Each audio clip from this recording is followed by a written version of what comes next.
Hello everyone, welcome to lecture number 1 Introduction to C Programming। इस lecture में हम mainly focus करेंगे ये देखने के लिए कि सी प्रोग्रामिंग क्या होती है, हमारे पास किस किस तरह की प्रोग्रामिंग्स होती हैं और बेसिक स्टेप कि हमें कौन से सॉफ्टवेयर चाहिए होते हैं सी प्रोग्रामिंग को यूज़ करने के लिए। तो बगैर किसी वक्त को ज़ाया किए बगैर स्टार्ट करते हैं। तो सबसे पहला कुछ हम टर्म्स देखेंगे, उनके बारे में डिस्कस कर लेते हैं। सबसे पहला एक चीज़ आती है कि प्रोग्राम्स क्या होता है। उससे पहले मैं एक सवाल पूछना चाहूँगा कि क्या आपको पता है कि जो कंप्यूटर हम यूज़ करते हैं उसमें दो चीज़ें कहते हैं, एक चीज़ होती है हार्डवेयर और एक चीज़ होती है सॉफ्टवेयर। तो हार्डवेयर क्या होता है? हार्डवेयर वो चीज़ें होती हैं जिनकी एक फिज़िकल एग्जिस्टेंस होती है। और सॉफ्टवेयर क्या होते हैं? सॉफ्टवेयर वो सेट ऑफ इंस्ट्रक्शंस होती हैं जो हम किसी भी हार्डवेयर को देते हैं। तो प्रोग्राम्स क्या हैं? वो डायरेक्शंस हैं जो कोई भी ह्यूमन देता है कंप्यूटर को। ठीक है, प्रोग्रामर्स कौन होते हैं? प्रोग्रामर्स वो लोग होते हैं जो वो डायरेक्शंस को लिखते हैं। और प्रोग्रामिंग लैंग्वेजेस क्या होता है? प्रोग्रामिंग लैंग्वेजेस जैसे हम आपस में कम्युनिकेट करने के लिए कोई ज़ुबान यूज़ करते हैं। मैं उर्दू में बात कर रहा हूँ, कुछ लोग इंग्लिश में बात करते हैं, कुछ लोग जर्मन में बात करते हैं। तो उसी तरह जो प्रोग्राम्स लिखे जाते हैं वो डिफरेंट वेरियस लैंग्वेजेस में लिखे जाते हैं। ठीक है, तो वो कौन सी लैंग्वेज आप यूज़ कर रहे हैं जिससे हम कंप्यूटर को कोई चीज़ समझा सकें, वो आपकी कहलाती है प्रोग्रामिंग लैंग्वेज। अच्छा जी, आपने प्रोग्रामिंग सीख ली, अब आप एक प्रोग्रामर बन गए हैं। तो सबका एक क्वेश्चन आता है कि मेरे लिए इसमें अपॉर्चुनिटीज़ क्या हैं। तो सबसे पहले आप क्या कर सकते हैं? आप एक कंप्यूटर सॉफ्टवेयर इंजीनियर बन सकते हैं। आपने कंप्यूटर साइंस में बैचलर्स किया, आपने उसमें मास्टर्स किया और इवेंचुअली आप कंप्यूटर सॉफ्टवेयर इंजीनियर बन गए। तो कंप्यूटर सॉफ्टवेयर इंजीनियर का क्या काम होता है कि वो किसी भी यूज़र की किसी भी प्रॉब्लम के लिए एक सॉल्यूशन डिज़ाइन करेगा। ठीक है, कोड नहीं करेगा, वो डिज़ाइन करेगा कि क्या चीज़ किस तरह होगी, क्या एल्गोरिदम्स यूज़ होंगे, क्या उसके फ्लो चार्ट डेवलप करेगा, किस चीज़ को किस तरह करना है। ये तमाम चीज़ें जो होती हैं ये एक सॉफ्टवेयर इंजीनियर करता है। फिर एक कंप्यूटर प्रोग्रामर होता है। कंप्यूटर प्रोग्रामर क्या होता है? कंप्यूटर प्रोग्रामर को सारी चीज़, सारी लॉजिक, सारी वे पाथ बता दी जाएगी और वो उस चीज़ को, वे पाथ को कन्वर्ट करेगा किसी प्रोग्रामिंग लैंग्वेज में। ठीक है, तो ऐसा भी हो सकता है कि आप एक सॉफ्टवेयर इंजीनियर भी हैं और आप उसके साथ साथ प्रोग्रामर भी हैं। ठीक है, कोडिंग क्या होता है? कोडिंग एक प्रोसेस है कंप्यूटर की सॉल्यूशन को लैंग्वेज में लिखने का। जैसे मैंने एक बात कही कि जो सॉफ्टवेयर इंजीनियर है वो रास्ता देखेगा, हमने पॉइंट ए से पॉइंट बी जाना है, उसको करने के क्या क्या तरीके हो सकते हैं। फॉर एग्जांपल मैं सीढ़ी रख लूँ, या मे बी हमें स्लोप बना लूँ, या मे बी मैं जंप कर लूँ। इसमें से जो फिजिबल सॉल्यूशन है, फॉर एग्जांपल सीढ़ियाँ यूज़ कर लूँ, सीढ़ी को किस तरह उठाऊँगा, कहाँ रखूँगा, ये तमाम चीज़ें प्लानिंग स्टेज में जो हैं वो सॉफ्टवेयर इंजीनियर कर रहा है। फिर उसको इम्प्लीमेंट करना वो एक प्रोग्रामर का काम है। ठीक है, जिस तरह मैंने आपको कहा कि ऐसा हो सकता है कि आप ये दोनों काम ही आपकी जेडी में हो, जेडी यानी कि जॉब डिस्क्रिप्शन। अच्छा जी, प्रोग्रामिंग लैंग्वेजेस हमारे पास कौन कौन सी तरह की होती हैं? हमारे पास 4 तरह की मेनली प्रोग्रामिंग लैंग्वेजेस है। तो सबसे पहली जो है वो कहलाती है machine language. Machine language basic वो चीज़ जो कोई भी मशीन समझती है। और मशीन क्या समझती है? मशीन सिर्फ 2 चीज़ें समझती है, 0 या 1, ट्रू या फॉल्स, ऑन या ऑफ। ठीक है, ये तमाम चीज़ें सेम है, यानी मैं 0 बोलूँ, फॉल्स बोलूँ, ऑफ बोलूँ, ये सारी चीज़ें एक है। इसी तरह मैं 1 बोलूँ, ऑन बोलूँ, ट्रू बोलूँ, ये तमाम चीज़ें एक है। फॉर एग्जांपल यहाँ पे आपको अगर नज़र आ रहा है, यहाँ पे हमारे पास एक ये रहा, हमारे पास एक बाइनरी नंबर है ये, ठीक है। ये पूरा 1 एंड जीरोस में लिखा हुआ है। अब मैं डायरेक्टली इसको नहीं समझ पा रहा कि ये क्या चीज़ बता रहा है, लेकिन जो कंप्यूटर है वो सिर्फ इसी चीज़ को ही समझता है, ठीक है। कोई भी इंस्ट्रक्शन जो 0 या 1 में लिखी जाए उसको हम मशीन लैंग्वेज या मशीन कोड कहते हैं।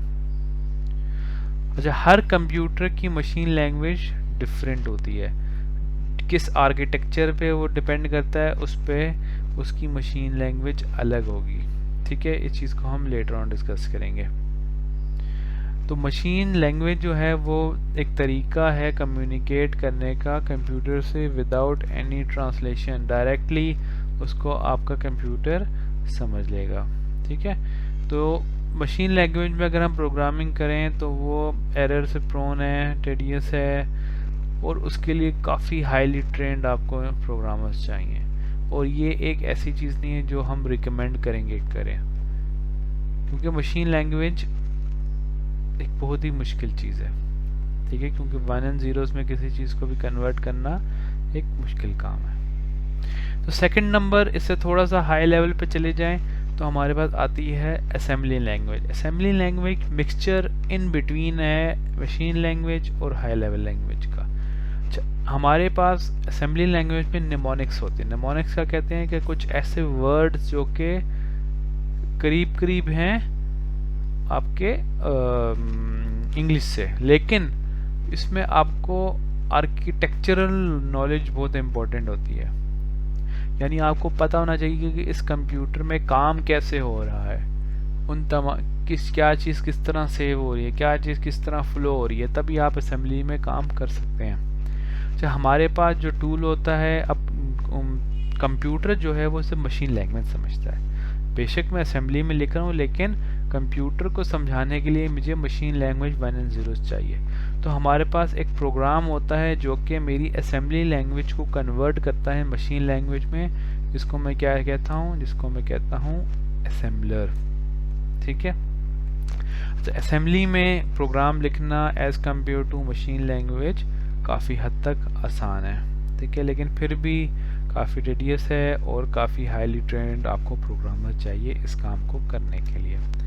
तो नेक्स्ट हमारी जो प्रोग्रामिंग आती है वो कहलाती है high level language. High level language जो प्रोग्रामिंग है वो almost very much near to English instructions है, यानी जैसे मैं इंग्लिश में इंस्ट्रक्ट करूँ कि जी टोटल अमाउंट किसी चीज़ की वो बराबर है टोटल इनटू टैक्स रेट, जैसे ये फॉर्मूला लिखा है आपका कि टोटल अमाउंट बराबर है टोटल इनटू टैक्स रेट। ये एक चीज़ है कि एक प्रोग्राम ना भी हो, एक चीज़ लिखी हो तो कोई भी बंदा इसको समझ सकता है। तो हाई लेवल लैंग्वेज में भी ऐसा ही होता है कि हर चीज़ हम नियर टू इंग्लिश लिखते हैं, ठीक है।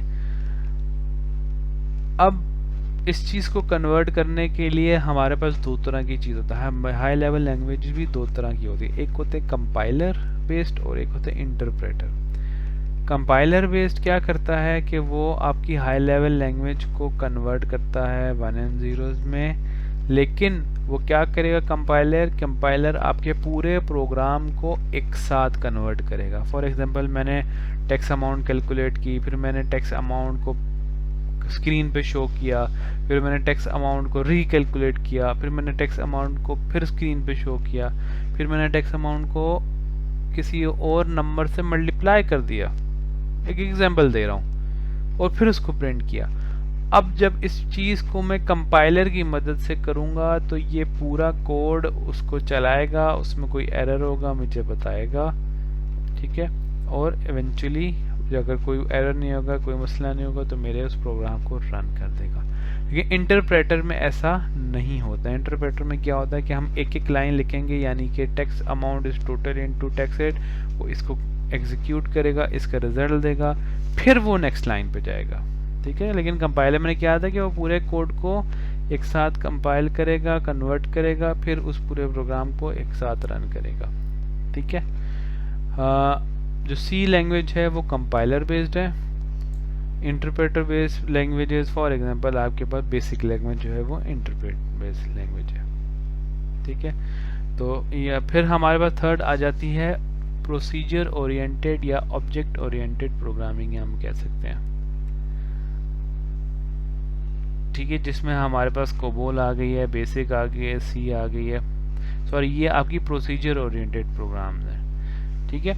ऑब्जेक्ट ओरिएंटेड प्रोग्रामिंग लैंग्वेज कौन सी हैं, for example C plus plus, visual basic, Java, C sharp. Objects क्या होते हैं, ऑब्जेक्ट्स मेनली हम डिफरेंट सेट ऑफ ऑब्जेक्ट्स बनाते हैं जिसकी मदद से हम प्रोग्राम कर सकते हैं। ये चीज़ मोर डिटेल में हम लेटर डिस्कस करेंगे।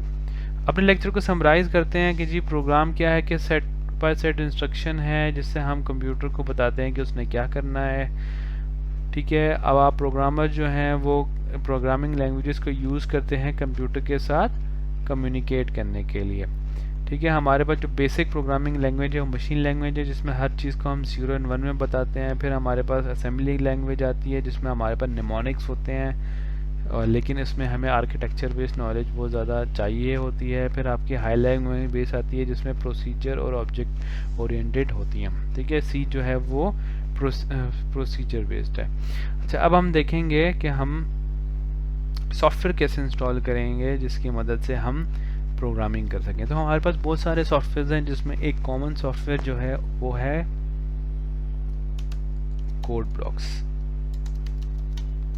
हम क्या करेंगे, गूगल में कोड ब्लॉक्स लिखेंगे, इस तरह की कोड ब्लॉक्स की वेबसाइट पे जाएंगे, डाउनलोड्स में जाएंगे। अच्छा, यहाँ पे हमारे पास डिफरेंट वर्जन्स हैं कि हम सोर्स कोड लें, बाइनरी हमें सिर्फ चलाना है तो हम बाइनरी करेंगे। अच्छा, जब मैं विंडोज़ बेस्ड हूँ तो अगर आप किसी और सिस्टम में हैं तो आप उसके मुताबिक करेंगे, लिनक्स में है तो उसके लिए करेंगे। अच्छा, इसमें आप कौन सा वर्जन इंस्टॉल करेंगे, आप वर्जन आपका डिफरेंट हो सकता है, लेकिन जो इम्पोर्टेंट चीज़ है क्या है कि आप MingW सेटअप करेंगे, ठीक है। MingW सेटअप क्यों करेंगे, क्योंकि ये कंपाइलर के साथ आता है। आप इसमें फोर्स करते हैं या फोर्स सोर्स करते हैं या फोर्स अप करते हैं, कोई भी करते हैं, यहाँ पे आपकी वो डाउनलोडिंग स्टार्ट कर देगा, ठीक है। मैं यहाँ पे ऑलरेडी डाउनलोड कर चुका था तो मैं उसको क्लिक कर दूंगा। अब हम इसका सेटअप रन करेंगे।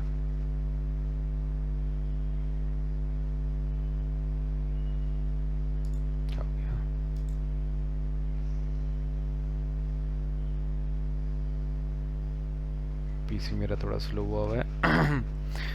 अच्छा जी, ये जब आप सेटअप आपका डाउनलोड हो जाएगा तो आप इस सेटअप को रन करेंगे, ठीक है जी। यस कर दिया, आई थिंक एक बार चल गया था, इसको हम बंद कर देते हैं, स्टार्ट। अच्छा जी, सेटअप हमारा स्टार्ट हो गया है। अब हम क्या करेंगे, नेक्स्ट करेंगे, नेक्स्ट आई एग्री, इसका इंस्टॉलेशन की जगह बता देंगे। अब ये इंस्टॉलेशन मेरी हो रही है, ठीक है। ये आपका सॉफ्टवेयर इंस्टॉल करेगा। अच्छा, हमारे पास मैंने बताया कि और भी बहुत से सॉफ्टवेयर हैं, विजुअल स्टूडियो भी है, ठीक है। हमारे पास सी लैंग्वेज के लिए और भी सॉफ्टवेयर हैं। विजुअल स्टूडियो काफ़ी चलता है और मशहूर है, लेकिन ये जो कोड ब्लॉक्स है, एक तो ये लाइटर वर्जन है और इसकी आपको सपोर्ट काफ़ी मिल जाएगी, ओपन सोर्स है ये, ठीक है। तो मैं आपको रिकमेंड करूँगा, ना अगर आप विजुअल स्टूडियो या वो करेंगे तो उसमें आपको पेमेंट करनी पड़ती है, ठीक है। और क्रैक वर्जन मैं आपको रिकमेंड नहीं करूँगा। ठीक है, तो उससे अच्छा है कि आप ये कोड ब्लॉक्स को कर लें। इसमें यह है कि आप हमारे लिए प्रोग्रामिंग भी बड़ी अच्छी है, इसके कलर्स और ये सारी चीज़ें भी बड़ी अच्छी होती हैं, और यह है कि एरर आइडेंटिफिकेशन भी इसमें काफ़ी आपके लिए आसान होती है। तो अब हम इंतज़ार करते हैं कि ये सॉफ्टवेयर हमारा इंस्टॉल हो जाए।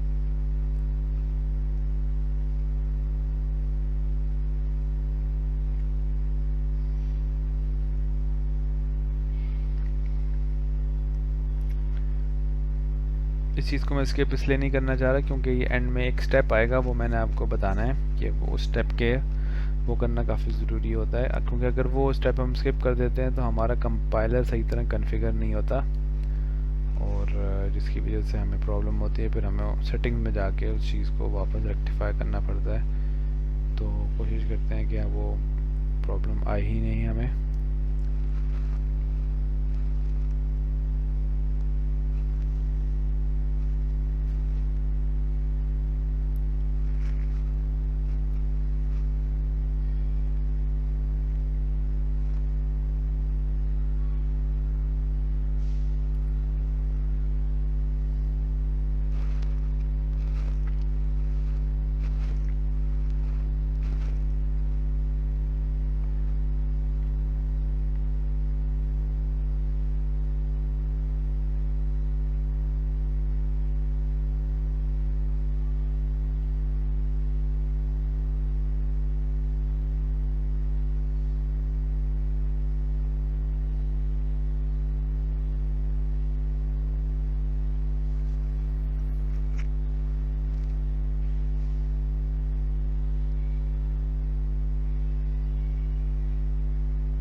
ओके जी, हमारा सेटअप ऑलमोस्ट कंप्लीट हो गया है। तो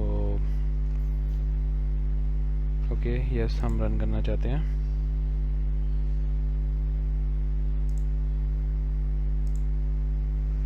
अच्छा, अब वो क्या करेगा कि कोड ब्लॉक्स को ओपन करेगा। ये एक open source cross platform ID है। आईडी हम कहते हैं इंटीग्रेटेड डेवलपमेंट एनवायरनमेंट, यानी वो सॉफ्टवेयर जिसमें हम कोई भी प्रोग्रामिंग कर सकते हैं, कोई भी डेवलपमेंट कर सकते हैं। ठीक है। अच्छा, अब ये GNU GCC क्योंकि हमने MingW वाला किया था, ये आपने इस पर क्लिक करना है और इसको सेट एज डिफ़ॉल्ट करके ओके कर देना है। ठीक है। अब क्या होगा कि उसने हमारे उस कंपाइलर को कॉन्फ़िगर कर लिया। अगर आप ये चीज़ स्किप कर दें या क्रॉस कर दें तो क्या होता है जी, ठीक है, हम एसोसिएट करना चाहते हैं। अच्छा, अब ये हमारी आईडी खुल गई है कोड ब्लॉक्स की। हम क्या करेंगे, यहाँ पे एक नया प्रोजेक्ट बनाएंगे। तो जब भी आप काम करें आप प्रोजेक्ट बनाए। अच्छा, अब यहाँ पे हमारे पास डिफरेंट चीज़ें आई हैं, मतलब हम डिफरेंट प्रोजेक्ट्स यहाँ पर बना सकते हैं। ठीक है। तो हमने यहाँ पे क्या करना है, हमने यहाँ पे C++ करनी है। ठीक है। कस्टम में आप यहाँ पे फाइल में जाएंगे और इसको गो कर देंगे। नेक्स्ट करेंगे, वो क्या सी में करना है, C++। तो क्योंकि हम ऑब्जेक्ट ओरिएंटेड अभी काम नहीं कर रहे तो हम C सेलेक्ट करेंगे। आप इसकी पाथ सेलेक्ट कर लें। फॉर एग्जांपल मैं लाइब्रेरी के अंदर, डॉक्यूमेंट्स के अंदर यहाँ पे कोड सेलेक्ट कर लेता हूँ। ठीक है जी, और यहाँ फिनिश कर दूंगा। तो ये मेरा बेसिक उसने एक प्रोजेक्ट बना रहा है। ठीक है। अब यहाँ पे जब मैं प्रोग्रामिंग करके यहाँ लिखूँगा तो मेरे पास डिफरेंट ऑप्शंस आ गई हैं। मैं यहाँ पे कंपाइल कर सकता हूँ, सारी चीज़ें कर सकता हूँ। अब आप यहाँ तक काम करें, फिर नेक्स्ट क्लास में कंटिन्यू करते हैं। थैंक यू जी, बहुत बहुत शुक्रिया।